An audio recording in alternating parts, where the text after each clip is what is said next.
Sarajevo, a city under siege. After almost 2 years of civil war, its residents have learned that normal life belongs to a different place.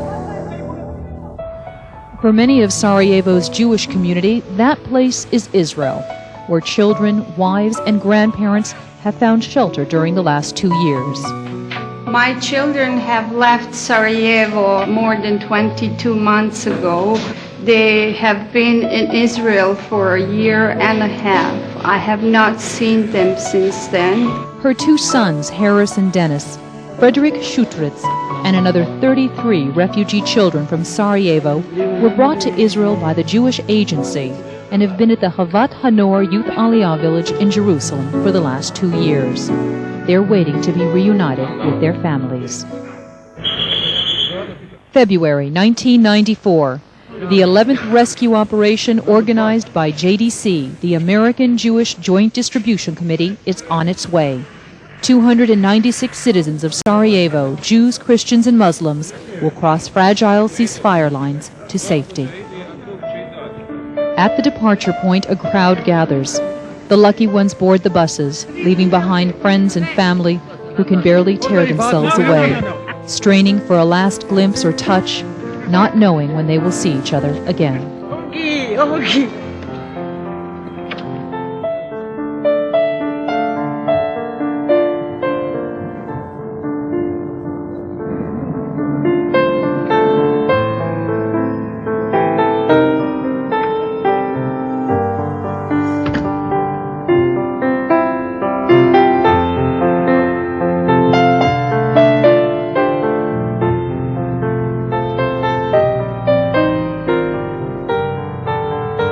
After months of meticulous planning by the JDC, the first 3 buses set out.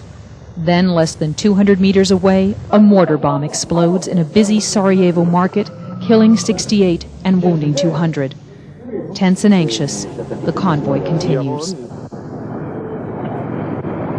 Traveling past the airport and into no man's land, the new refugees are exposed to Muslim and Serb snipers.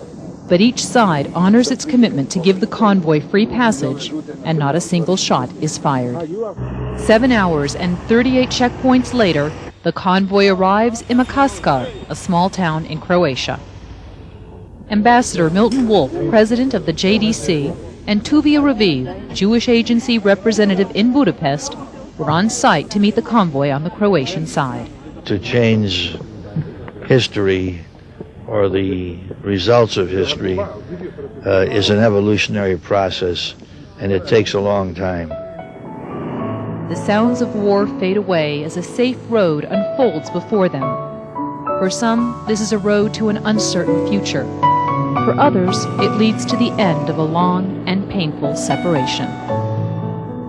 A few days later, at the youth village in Jerusalem, a counselor wakes up Dennis 9 and Harris 11 in the middle of the night to meet their parents at the airport.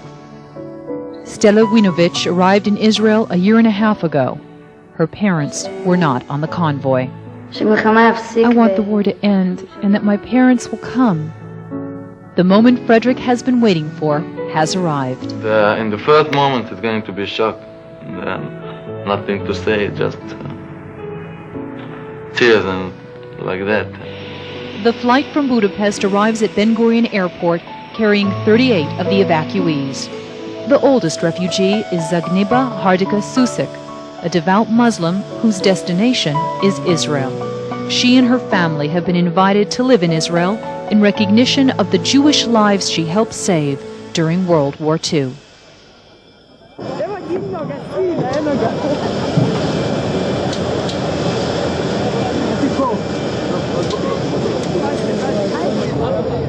The joy of family gatherings push aside the horrible memories of the last few months.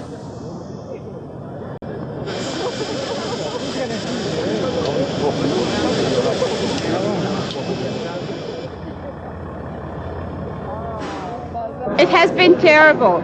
It's very difficult to explain.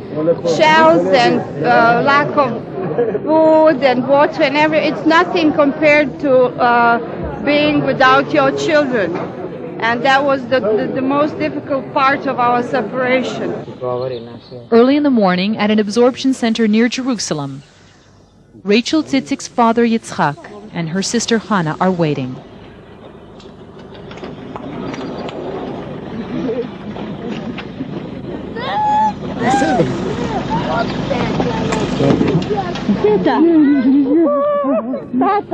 Tata, molim te slično, tata.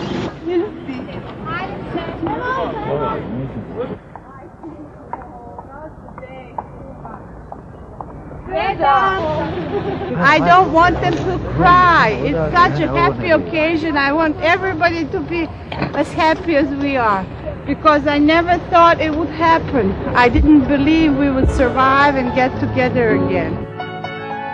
Sarajevo is still cut off. In the youth village in Jerusalem, Stella is still waiting. She hopes for the day when her parents will join her in these peaceful, quiet surroundings, a family once more.